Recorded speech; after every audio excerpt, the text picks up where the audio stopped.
kind of butterfly. Baby, you give me midnight.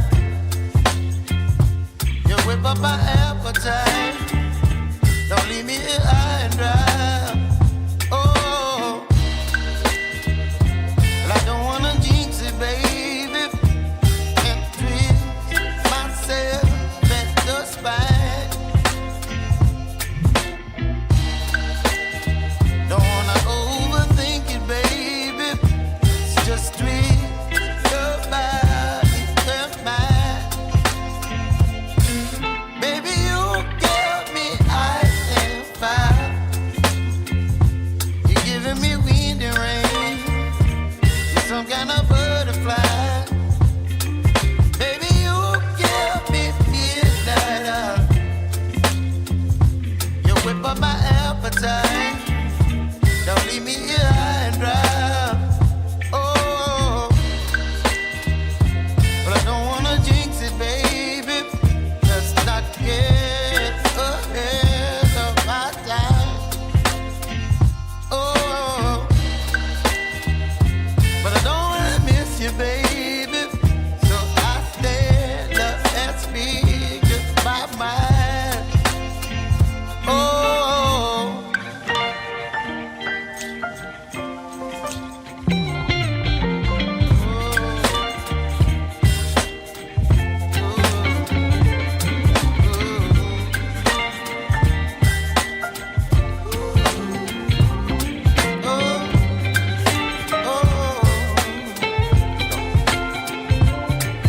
Baby, you give me ice and fire.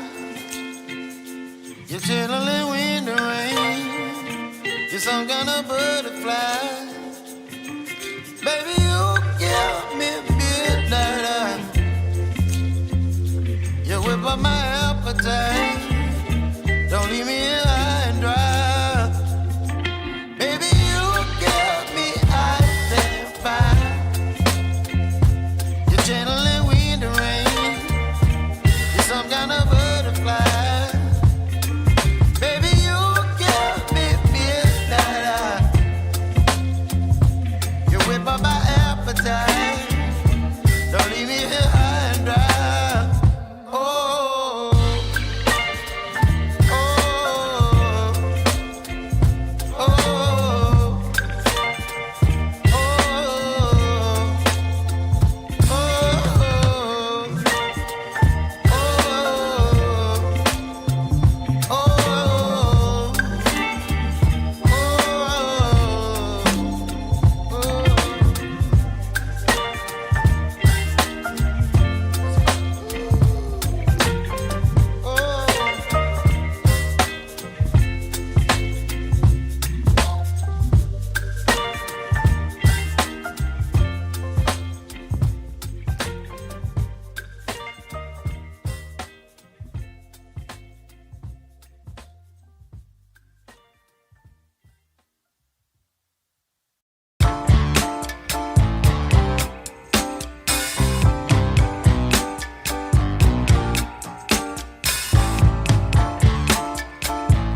Independence Daily News. And we're going to get started real soon.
All right, everybody, this is Stacy with SF Johnson Family and Community Services, and this is our very first of, I hope, many daily news broadcasts for our people. And what we try to do is interpret uh, white news for black people and then show black news for black people. So basically, we're going to be doing just about 6 things in our broadcast every Tuesday through Friday.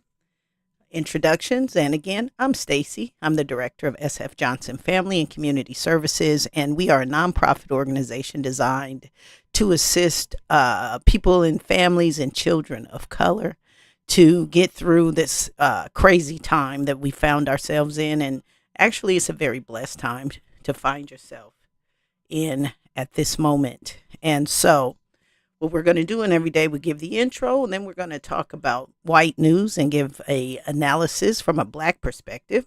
And then we're going to show some black news, which my favorite, the only thing you can probably find that's real these days is on YouTube, and it's Indisputable with Dr. Richie. So we're going to go over some of the things, daily current events that he has a black take on that, of course, white regular news is not going to have that same take for you, even if they have black people on there.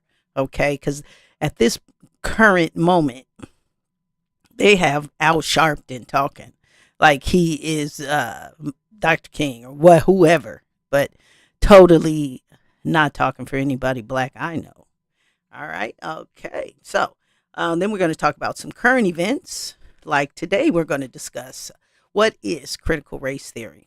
And I'm gonna give examples, and this is in my opinion, okay? Because I like facts, and so I do research. I put that research on our website, which is sfjfamilyservices.org, which I hope everyone that hears me, that subscribes, will go there and sign up for our. Now that school has started, okay, we black children, our children were behind before COVID, okay.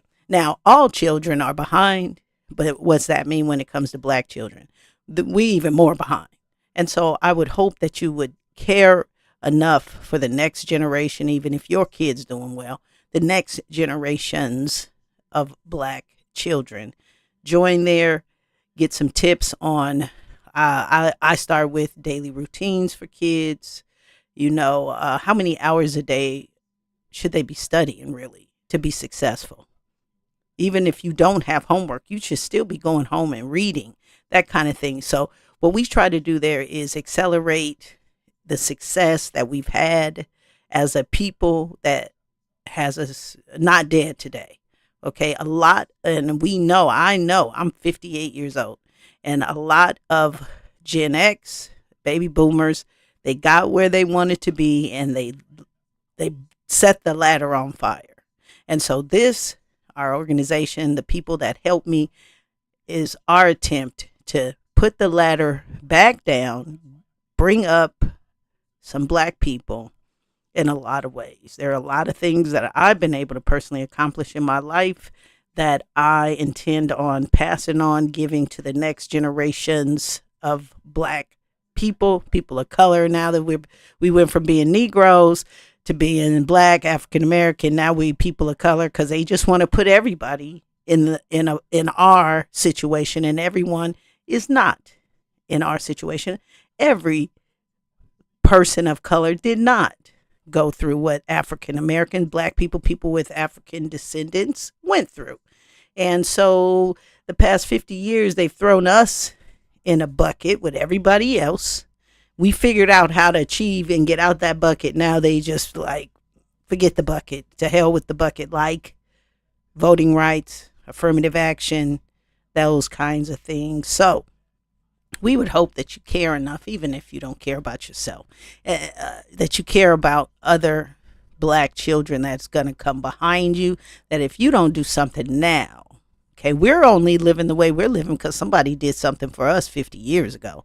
Nobody's been doing anything for 50 years, and I mean, we got proof. So join me here Tuesday through Friday. And now, why am I pissed off today?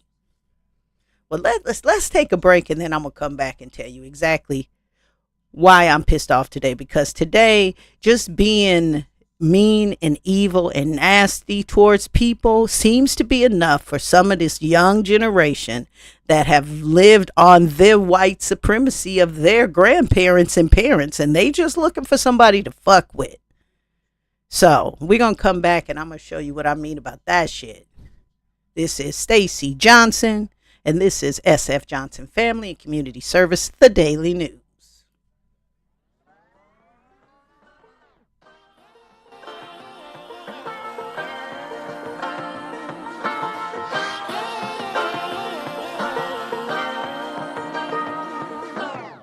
I like to be educated, but I'm so frustrated. Hello to my loneliness. I guess that ignorance is bliss. Take me back to before the new. Rewind, take it out of cue. Innocence can be a young man's game. Signed up for the hall of shame. I wish I knew how much I missed. I know that we're all screwed.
All right. So I posted this yesterday. And the thing that's amazing to me, all right, so we getting ready to, let's just transition. Okay, this is my stuff here. You know that I post for my peoples. And so yesterday, after the criminal had his mugshot, I was like, oh, you're criminal president. So I had 116 responses to that, which for me, that's good because I'm a little shy. You don't even see my face now, but there go my picture. So I'm doing this out of love, not out of showing my ass and trying to be popular. Let me tell you. But I had what, 8, 6, and only 2 were likes. I'm like, what? And my channel, I'd like to say, is for people of color, people like me, because so people like us can understand that you're not alone out here. There's somebody out here that's feeling like shit too, and that because and a bigger part of what we're gonna do, hopefully, no, not hopefully, what I'm gonna do, and I hope you join me, is to let black people in Washington know we out here suffering and getting our asses kicked and being called niggas and all this stuff. And we don't see nobody on TV helping us. So how do I, being primarily, most of my stuff, I focus on black people. I don't focus on hating white people. I focus on what white people have done that they trying to act like they didn't do. Okay. And let black people know today, because there's a deficiency in black history from ages, even my age, 58 on down. There is a deficiency of black history knowledge in the minds of black people walking around today. So you just think you deserve to get your ass kicked every day and shot and killed. But no, it's a history of this shit that you need to understand. And there was also a history of our black people giving us clues and showing us the way. Leadership, right? Not basketball players, although I love LeBron and all that, because he like me. He's like shit. Ain't nobody doing nothing, so maybe I should do something. I'm a basketball player because the scholars ain't doing shit. And there ain't no Langston Hugheses and W.E.B. Du Bois out here today trying to lift up black people. We got Al Sharpton talking about how I used to walk with Nick. Bro, you didn't walk with nobody but some pimps. Oh, but he's on MSNBC like he's speaking for you and me. So that's the shit that boils my ass, being 58 years old. Where are the black people we vote that need, they need us, all of them, especially Democrats. And that's another shit. They need us to win. But what are they doing for us? Not a goddamn thing. And so when I see I'm posting something primarily for my people and I get 5 dislikes, well, then there's a whole lot of white folks out there that just looking for people like me just to be fucking negative. So I just want to show, your criminal motherfucker got his mugshot taken today. And Lord behold, and forgive us all if he was black, right? He would have been under the jail. So let's stop living like criminals are cool in this motherfucker, because they're not.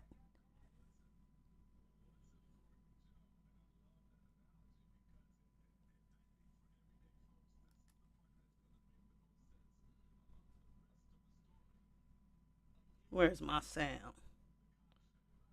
Oops. There we go.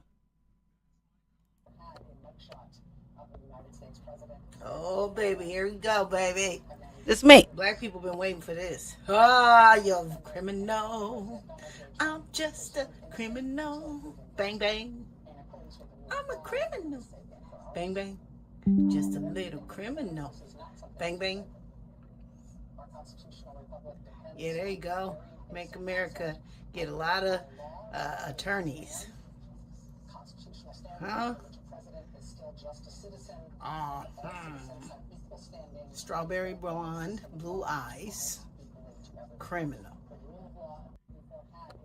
So, why we got a problem with that? It's baby, the truth. Here we go, baby.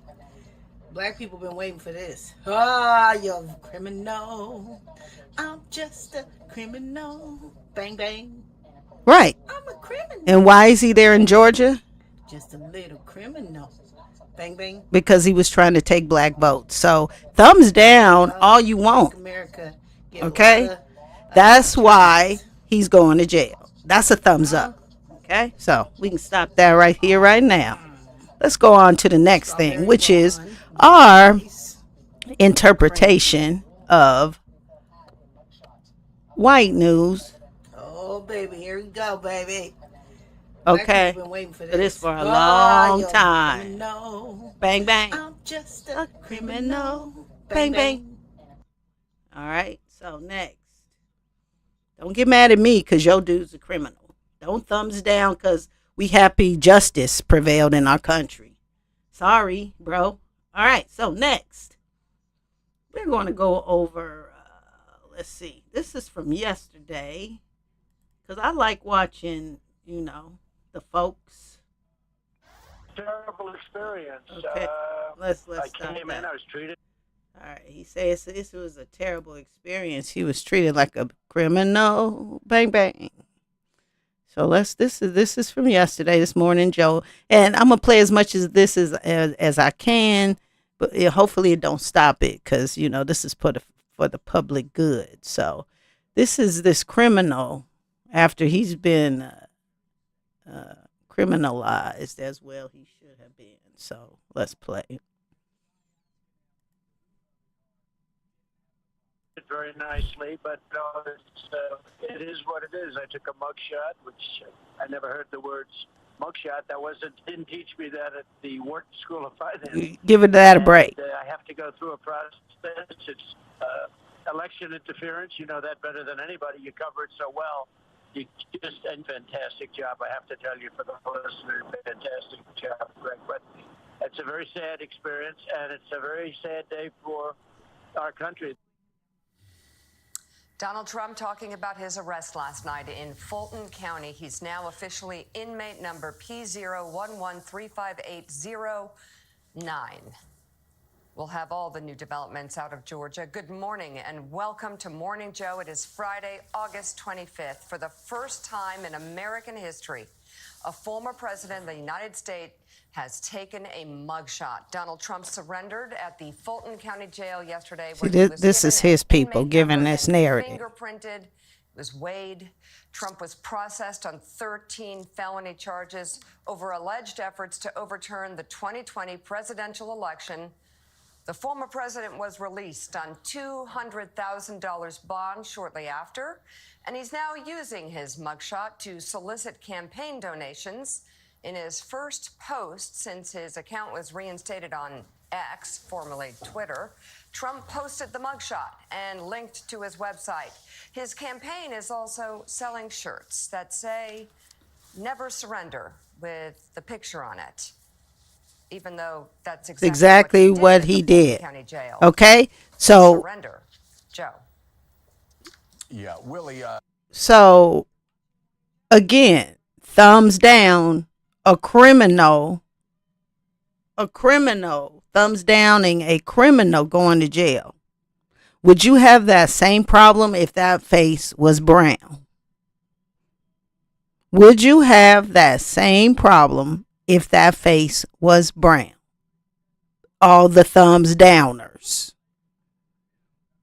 And then again, just an aside, I know my spouse's ex, that leech rugrat, thumbs down anything with my name on it. So I maybe 1, 2, or 3 might be that. So I'm gonna excuse that because they such haters. They just look to hate. But then that's just like the rest of y'all. So I'm sorry. I want to live in a country that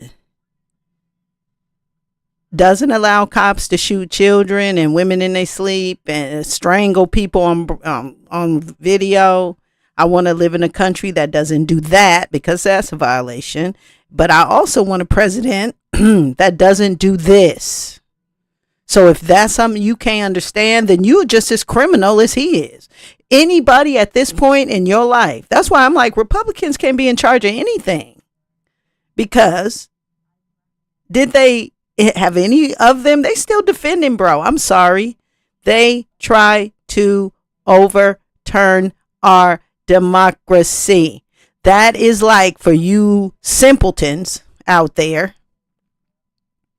That is like somebody just walking into your house and saying that they're in charge of it and F what you want. No, I'm sorry. I don't care if you white and you think it's a good idea because you white and that means, oh, we can mistreat people of color. I don't care if you think that's a good idea or not. You could just continue to try to do that on your own. But we don't want to have a president. I mean, America ain't never not been racist. We understand that. Okay. We even had a black president that did not stop it. So we understand the racist nature of this country. But then to go ahead and think you're going to overturn the shit and overturn black votes and take over like Putin, his best friend, then you're fucking out of your mind just like he is. So let's continue with what white people think about this shit. Obviously, the view of any ex-president with a mugshot, deserved or not, is certainly jarring. I'm curious, what are the papers in New York and across the country showing? It is jarring. We knew it was coming, but to see it of any president, this president, it's incredibly striking. And for a man who grew up in these tabloids in New York City, who trafficked in them in his entire life, whether it was celebrity stuff, his TV shows, or women or business, here he is now on the front page of the newspaper that he's been in for most of his life. The New York Post, no headline, just the mugshot of inmate P01135809, booked yesterday in Fulton County, Georgia, on 13 felony charges. Here's the New York Daily News, enemy of democracy, showing that mugshot as well. Straight up, though. Yeah, and it is jarring. Mika, you Seeing again. Wait, hold up a minute. Seeing again. He was indicted twice. So nobody cared about him being racist for 4 years, all of that stuff. Nobody really cared, white in America, right? Because they was getting the tax breaks and it was really feeling good to put a Spanish baby in a cage for some of these weirdos out here in America. But as soon as a white man's freedom is at stake, oh, we got to stop the show.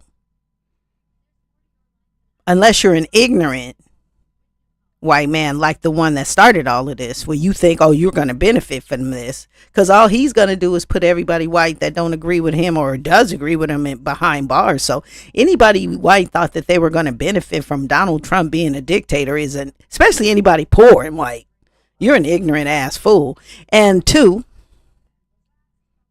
dictatorships don't work financially, and we are the financial capital of the world. We're the greediest motherfuckers on the earth.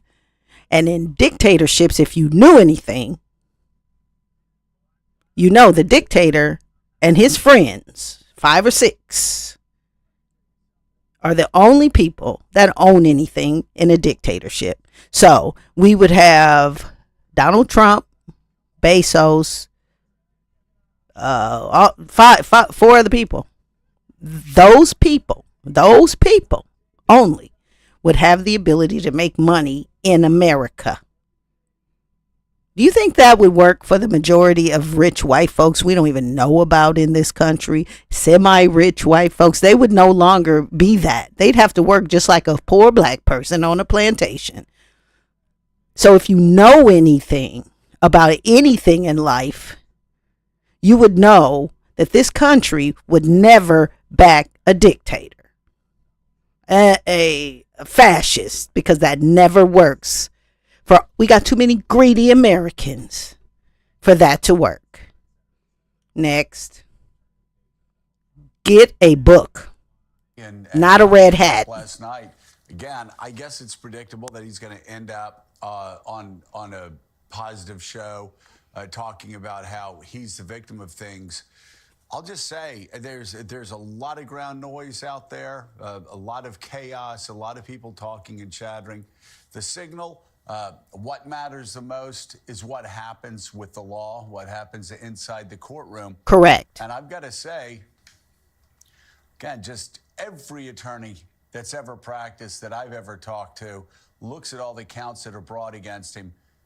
And I've yet to find one that doesn't say he's going to get convicted on one of these charges and likely going to end up in jail unless he pleads out. Yeah, let's bring in NBC News Justice and Intelligence correspondent Ken Delaney. And Ken, obviously, the headline is the mugshot, the booking, the surrendering. But what's next? What are the legal maneuvers next? What are the dates to look for?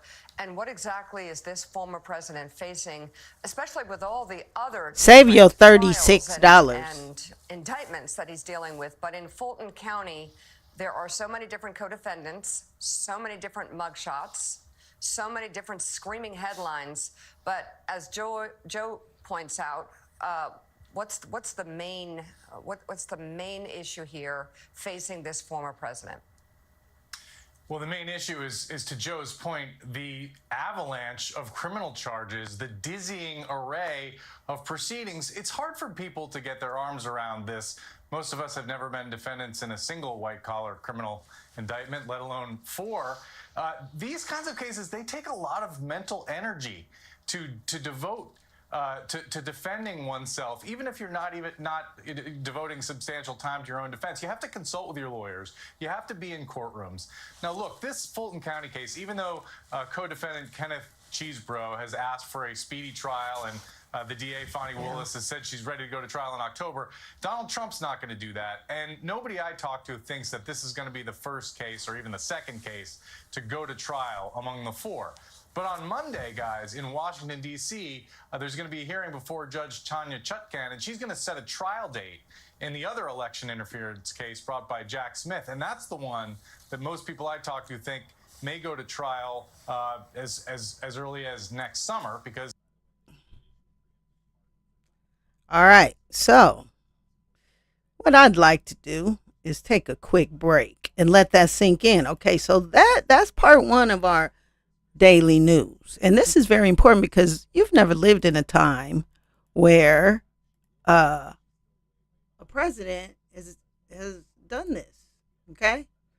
And it's very important to document this. And I hope on our next shows, Tuesday through Friday, and then we end Friday with Malcolm X Friday and Malcolm X Weekend, that we have people here listening to this stuff because, you know,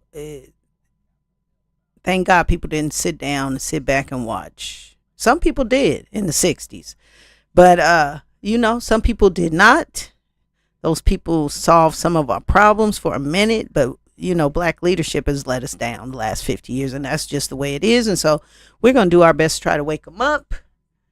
And let's take another little break. And when we come back, we're going to go over a new, more so a take on this indictment stuff with what the law is, not what you think. And because you like white supremacy and you love Donald Trump or the red hat or the clique or the cult, but this is a consequence of action. Okay, this is the consequence of action in the state that he performed these actions, spoken to you, taught to you by attorneys, not your friends, not a bunch of skinheads that you talk to on freaking everything, okay, and not your fucking opinions. So let's take a quick break. We'll be right back. This is Stacey Johnson, and this is SF Johnson Family and Community Services Daily News, and I hope you check us out every day every Tuesday through Friday from about 10:30 until we finish. We'll be right back.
All right, this is Stacy, and this is the Daily News brought to you Tuesday through Wednesday. No, Tuesday through Friday. And this is the news brought to you by SF Johnson Family and Community Services. Look us up at sfjfamilyservices.org or .com. Okay, so today, yesterday, the criminal president had his mugshot taken. People were upset that I was happy about that. I'm not happy about that. I'm happy about justice. Some people are happy George Floyd got strangled on TV. That's not justice. I saw they got some dude around here dressed up in white face, whatever, black face, white face, a white boy dressed up. It's just ridiculous. That's not justice. That's asking you to get some justice put on you. That's what that is. But a criminal president that has done what he's done, and let's not everybody want to brush over his inadequacies in COVID. And I'm sure we all know somebody that was severely ill or may have died from that. And that's because we want to pretend like everything's good so he don't look like a fool, like he's still trying to do. You're a fool. And now and of course, a black woman is at the hands of that. Okay, so yeah, a black woman is the most hated human since they brought us over here and made us have all your babies. But for y'all don't know, if anybody know, black people know, there is a God. And we keep serving him because we know he always has the last say. So, all power to the black women. All right, so next, we want to look at something else that I watch, some news I watch, because I don't ban, because I can't find, black news that don't want to be ignorant or stupid or just a version of white news. So I might as well try to make my own black news. And so now we're going to look at part one of the mugshot boy and everything that happened, but from a perspective of this is the law, whether you like it or not. And this is what to expect legally, whether you like it or not. And do yourself a favor. We now have the first Don't do Trump of crimes. Former president of the United States. Just don't do it. Here's Donald Trump's mugshot, which will instantly become the most famous mugshot in the history of photography. The mugshot of the 45th president of the United States will go from tomorrow's newspapers into our history books, where the only presidential mugshot will live forever. American high school history students will be looking at that photograph for hundreds of years. That mugshot will define the low point in the history of the American presidency. That mugshot will soon be everywhere in our lives.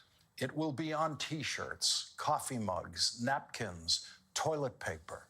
This Christmas, you will see people give and receive gifts with that mugshot on them. Artists will create their own Andy Warhol-like renditions of that mugshot. We are still publishing biographies of Abraham Lincoln 158 years after he was assassinated.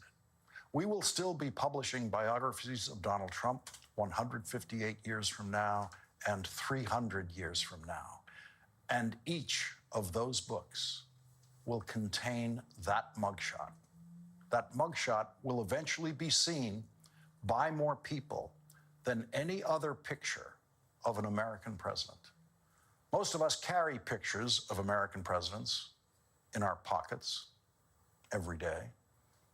George Washington on the $1 bill, Abraham Lincoln on the $5 bill. 100 years from now, when we might live in a basically cash-free society when almost all payments are electronic, people will see Donald Trump's mugshot more often than they will see those pictures of George Washington and Abraham Lincoln that we carry in our pockets now. Hundreds of years from now, history students around the world will be staring at that mugshot, staring into the eyes of Donald Trump and wondering what they see. What they should see is fear. Donald Trump's fear of what can happen in a country where no one is above the law.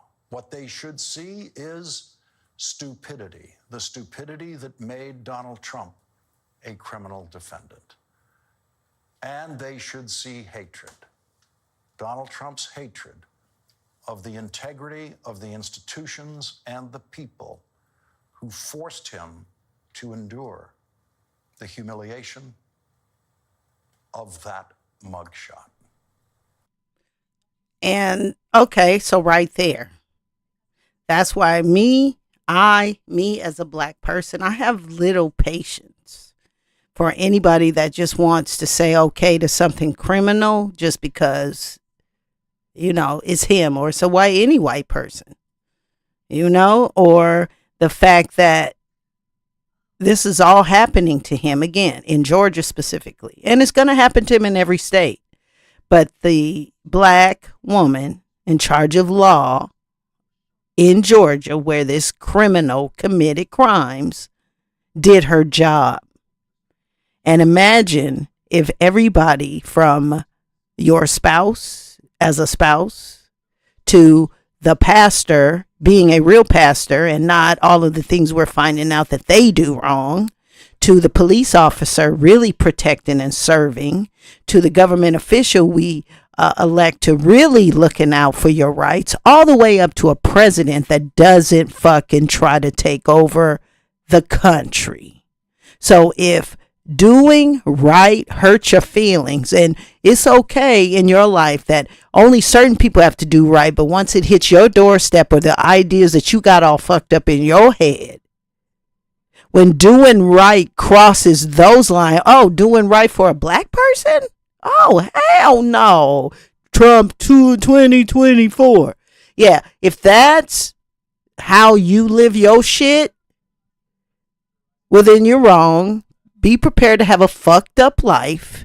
And that sometimes, probably now, you get to be the generation that gets to pay back all of the shit your mama did, your grandpa did, your grandma did, your great-grandpa did, your great-great-great-grandpa did. Imagine that this is the generation, that you are the fucking generation that gets to pay it all back.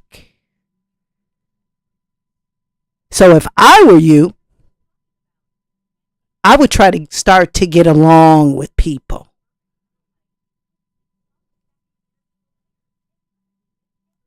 Unlike his predecessor, President Obama, and most other presidents, Donald Trump has not chosen a presidential portrait artist to paint his portrait, like the many portraits of previous presidents that hang in the White House now. Tonight, in a snap, a booking camera in Fulton County, Georgia, created Donald Trump's presidential portrait. Donald Trump's surrender to District Attorney Fani Willis for his arrest and booking today was not the most significant legal event of the day. 11:43 a.m., former Georgia Secretary of State Brad Raffensperger subpoenaed to appear at Mark Meadows' hearing to remove his case to the federal court on Monday. 12:45 p.m., Mark Meadows agreed to a $100,000 bond agreement.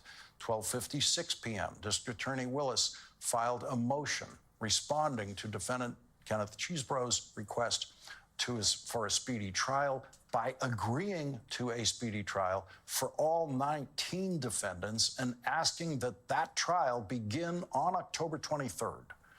1:37 p.m., defendant Jeffrey Clark's bond was set at $100,000. 2:15 p.m., defendant Mark Meadows surrendered, was arrested, booked, and his mugshot went public. 2:27. All right, so let's understand who Mark Meadows was, where this House Negroes on the screen right here. Mark Meadows is his chief of staff. So and the chief of staff is the most powerful person other than the president on a daily basis because they know everything that's going on in that president's life all day, every day while they're president. And so who gets indicted? The president and his chief of staff. So don't thumbs down me. Because if it was Barack Obama and his chief of staff, you'd still be at the Capitol trying to burn it down. p.m.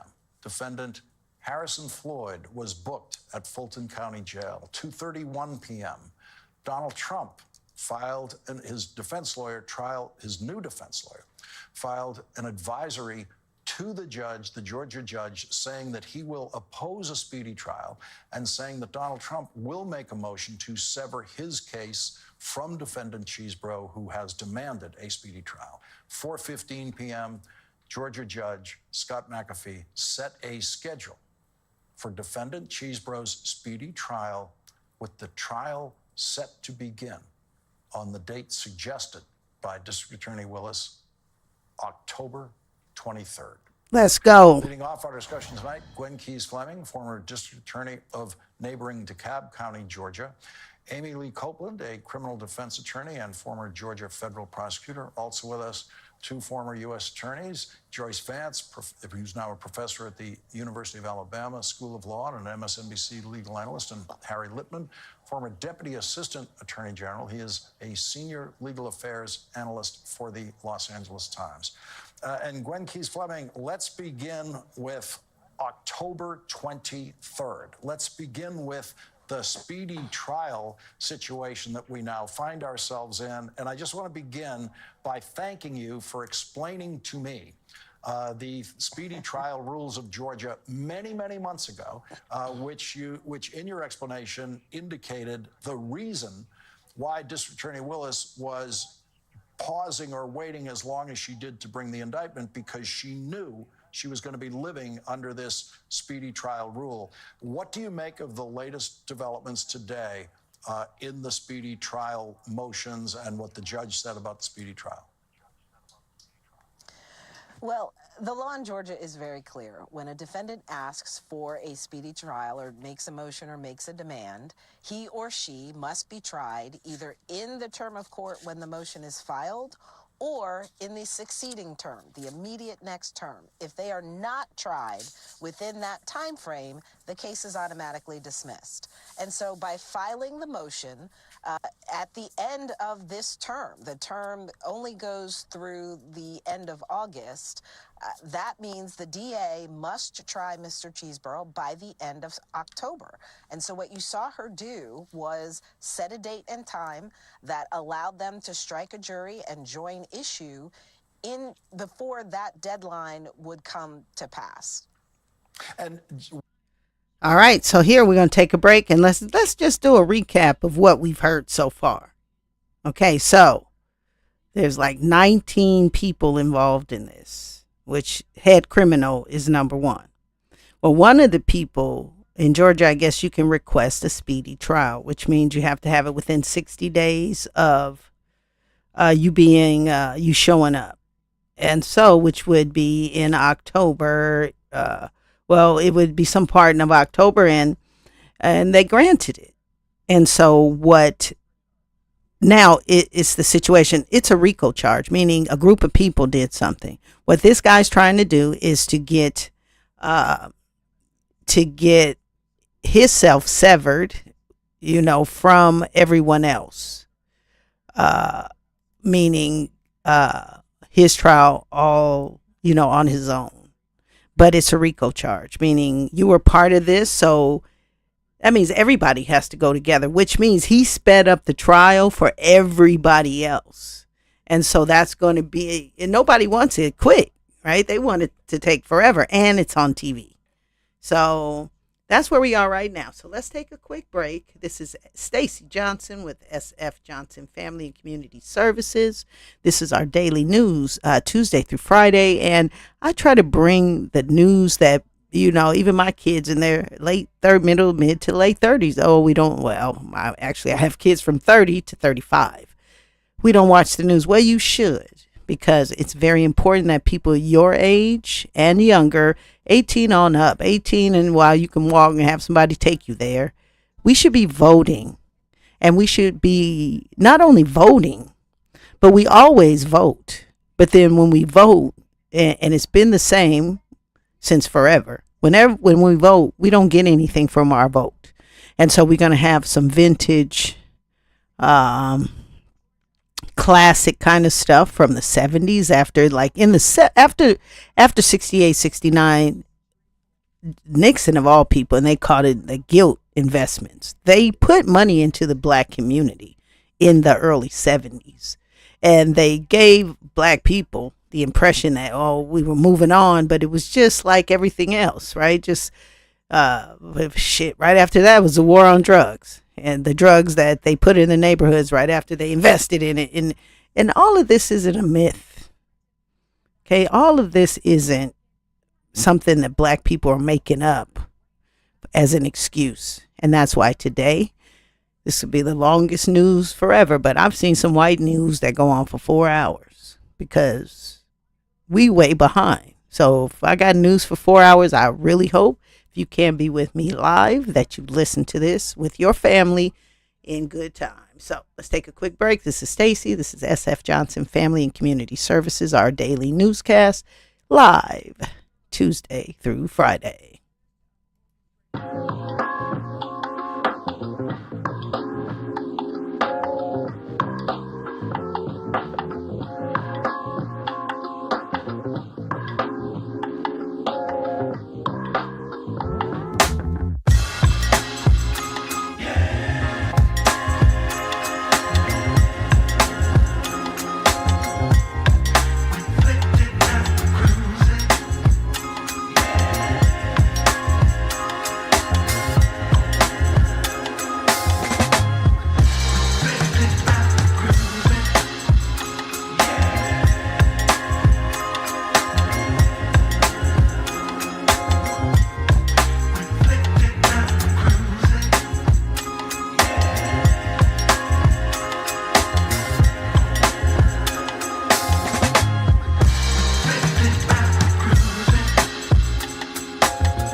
All right, so let's keep it going here.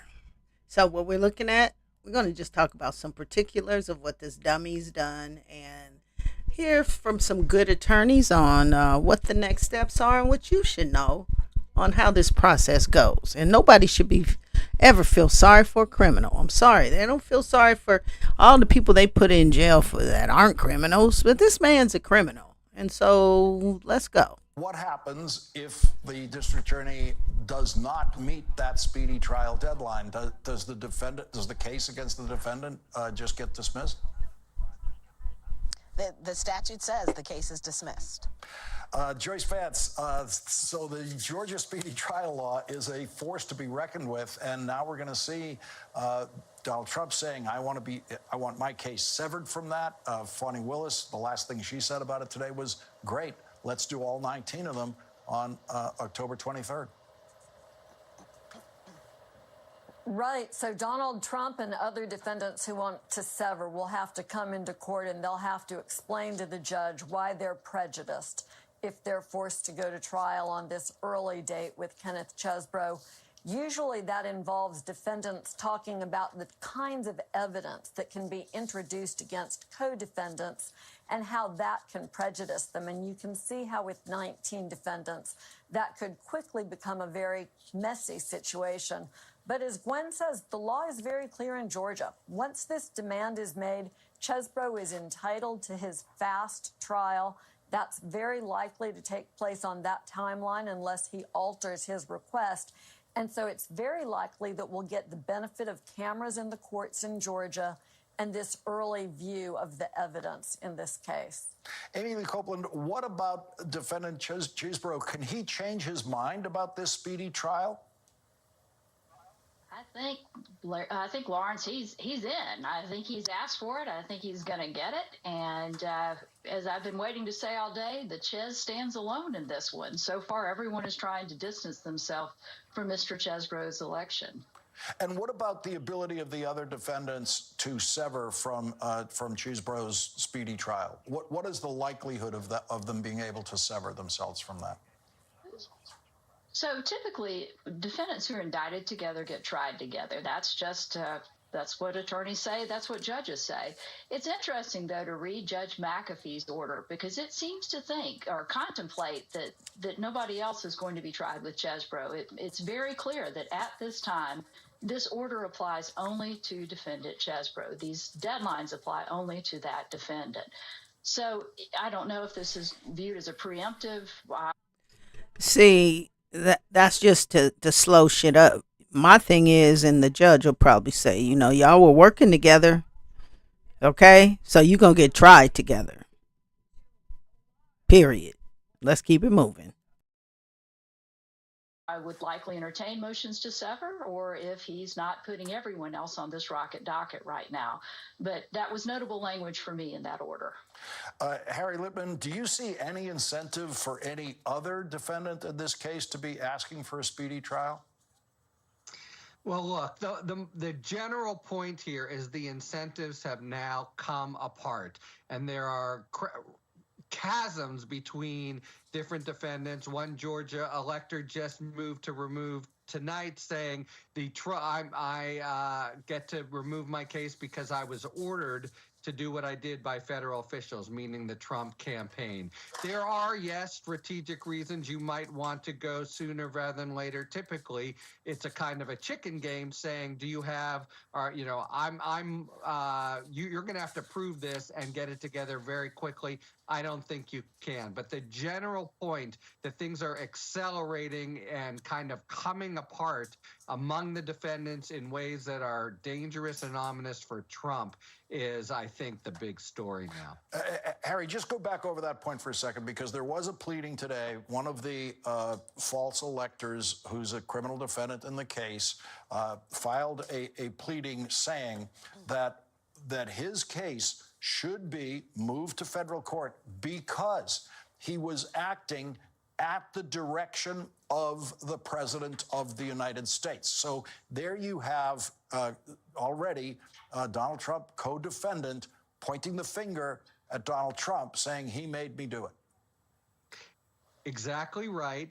And you have Mark Meadows moving the first day for removal when Trump would want to take longer. You have Chesbro now doing exactly what Trump doesn't want. Everyone is being sobered up and quick by the experience of being booked, arrested, and being there. And now self-interests are coming to the fore as against the interests of the big mob boss here. Gwen Keys Fleming, to go back to the speedy trial, because it's 2 months from now, October 23rd. What do you think the likelihood is of that first trial, at least one of them, of one defendant, beginning on or about October 23rd? Well, at this point, there would have to be extraordinary circumstances for it not to start on that day. As Amy said earlier, the defendant always has the option of withdrawing his demand motion. It appears as though, since it was filed so early, this could be a strategic move, which he is certainly entitled to do as part of his defense. But this is not something that the DA could ask for a continuance. If she did, she would risk dismissal of the case. It seems unlikely that the judge would entertain continuances. So the only way for the case not to go at that time is if Mr. Chesbro decides to withdraw his motion. So how does the judge treat that if this defendant suddenly comes back in a court at some point saying, I withdraw my motion for a speedy trial? Does the judge just accept that and move on and just throw him back in the pile with everybody else? Usually, yes. And again, this is one of those constitutional rights and statutory rights that defendants have. So judges usually try to be very deferential as to what a defendant wants, because they may, after seeing discovery or perhaps as they are building their case, they may realize they need more time. And so to protect due process and other rights, a judge would seriously consider a motion to withdraw by that same defendant. So really, the timing is in Mr. Chesbro's hands along with his attorneys right now. And Joyce, if you're looking for any kind of sign of confidence in a defendant, a motion for a speedy trial is one of those indicators of confidence. You know, that's typically true, but in this case, it may more have been an effort to catch Fani Willis out of school. Prosecutors usually take a little bit of time after they indict a case to line up all their ducks for trial. And maybe Mr. Chesbro's attorneys thought that they would be able to use that to their advantage here. But it looks really not to be the case. Willis was very quick to respond. She even moved up the date that Chesbro asked for by a few days. That may reflect the reality. I think Gwen was referring to this. She'll need to have time to strike a jury, get the jury in the box, and start the case in time to avoid the penalty that Georgia's Speedy Trial Act would impose if she fails to meet that deadline. But what we've seen here, I think, regardless of what Chesbro intended to elicit here, is a remarkable show of strength by Fani Willis. All those months where people were complaining that she was taking too long to get this case indicted, we see what was going on during that time period. She was lining everything up. She's ready to go to trial. Okay, that's the black woman's definition of, oh, you fucked up and now you found out. So this is Stacey Johnson, and this is SF Johnson Family and Community Daily News. We're going to take another break, and now we're going to look at everything from the black perspective. How do black people see this? With indisputable Dr. Rashad Ritchie. Make sure to join us every week from what time? 10:30 until we finish, and we'll be right back.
All right.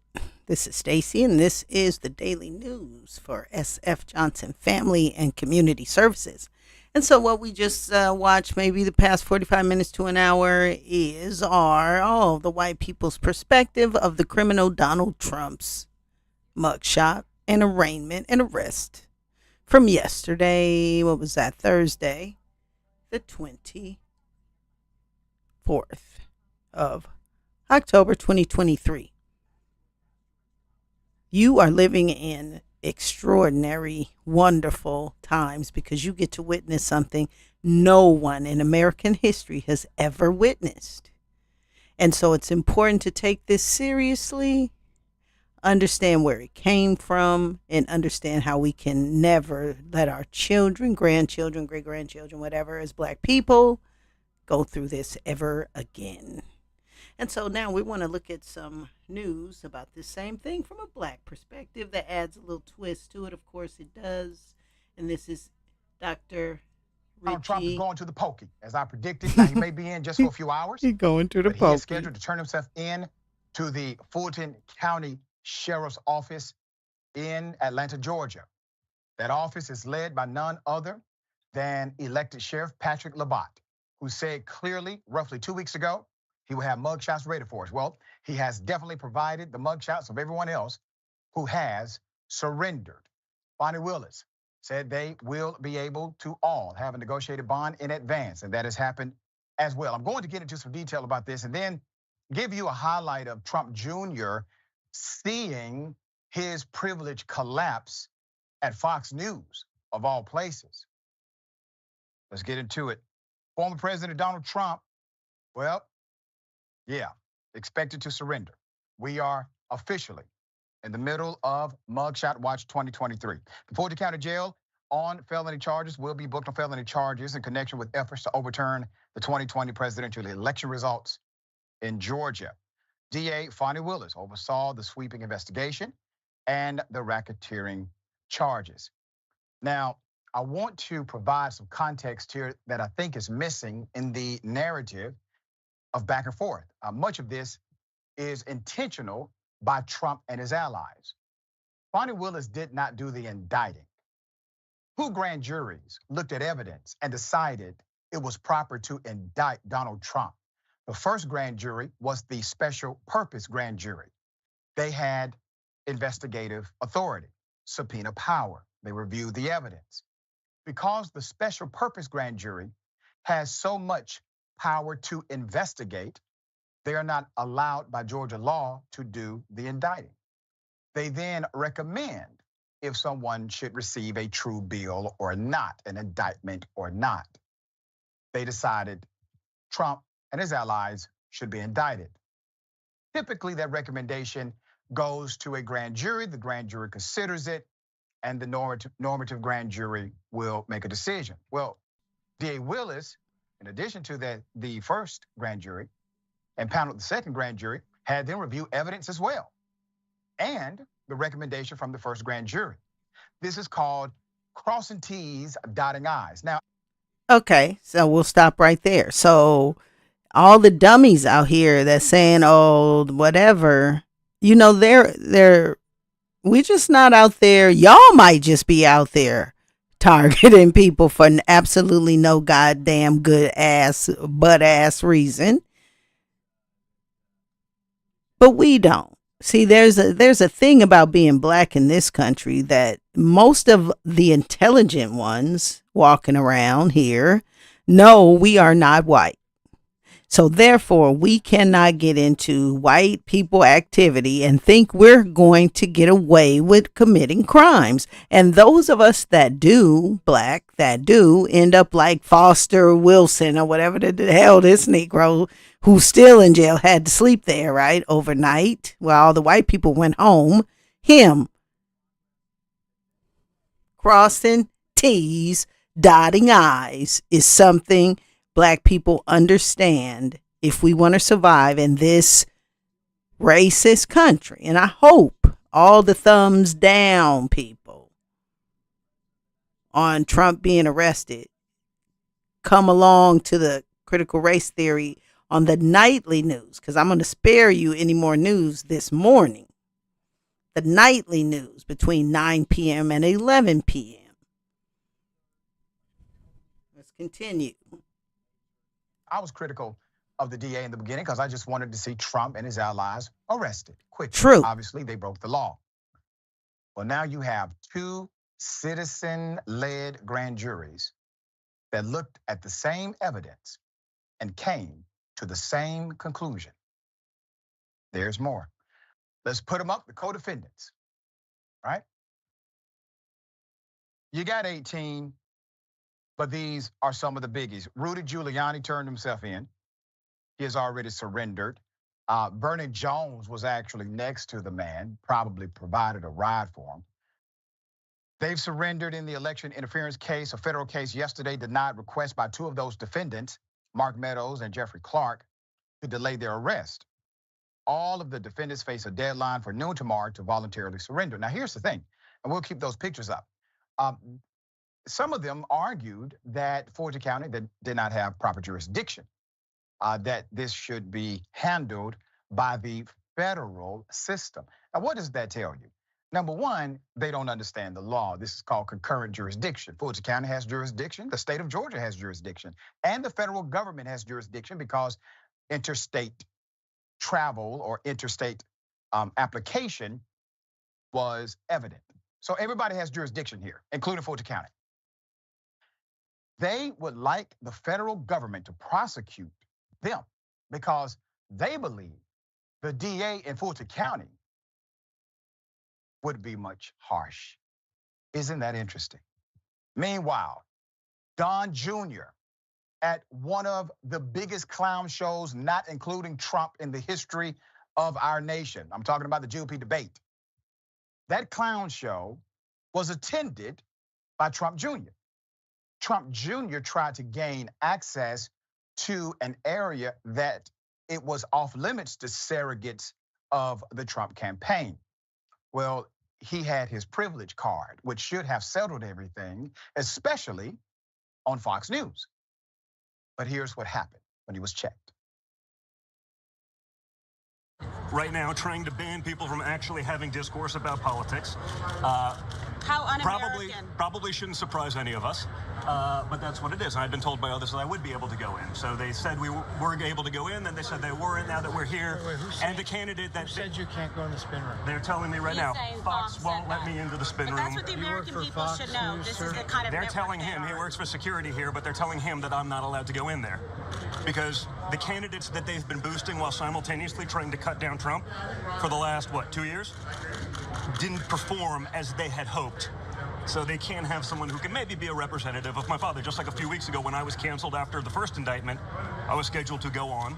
And about 5 minutes before I'm on, I found out I'm no longer on because apparently I wouldn't be a great surrogate to talk about my father's indictment. Just so we understand what we're dealing with here. So it shouldn't surprise any of us. And it's also why Trump was 100% right to not go to this debate. Exactly. It's beneath him, and when you know that you're walking into a setup because of exactly these kinds of circumstances, you understand exactly what's going on in mainstream media, even conservative. It's very I like to knock the one side, but I got to call balls and strikes. This is no different than what we see from the Democrats. It's no different than what we're seeing from the Fulton County DA when they're trying to put a gag order on Donald Trump so he can't defend himself in court proceedings. And more importantly, to function as an intimidation tactic for anyone else who would defend him, where the DA there is then saying, hey, we're going to add you people to the indictment if you take part in this. I don't know, guys, doesn't reek of democracy. All the people that have been screaming that for the last 6 or so years, especially during the Trump presidency, when I believe we had a lot more freedom than we do now, or certainly since this administration's taken over, are strangely quiet. But I guess we shouldn't be surprised. My sources tell me he's still talking right here, right at this moment, still upset. Sir, you don't have a constitutional right to go to the damn spin room at Fox News. Number two, if you want to talk about freedoms, you, of all people, should understand the difference between freedom and a privilege or a courtesy offered. Because routinely, Fox News would give you the air chair and not anyone else. Fox News would say, hey, Donald Trump Jr., we will let you come on every day of the week if you talk about Donald Trump. in exclusion of others. You see, that's a private company. I thought you guys liked private companies having their ability to make decisions about business operations. This is not an attack on democracy because you were disallowed from going into a place that somebody told you could go. Misunderstanding, perhaps. Probably you're just lying like your dad does. But all of a sudden, because one individual, Donald Trump Sr., has been held accountable by multiple jurisdictions in this country, the country must be going to hell. I submit to you, sir, this country was going to hell when it said that it could own a human body, violate a human body, rape a child that happened to be black without criminal penalty.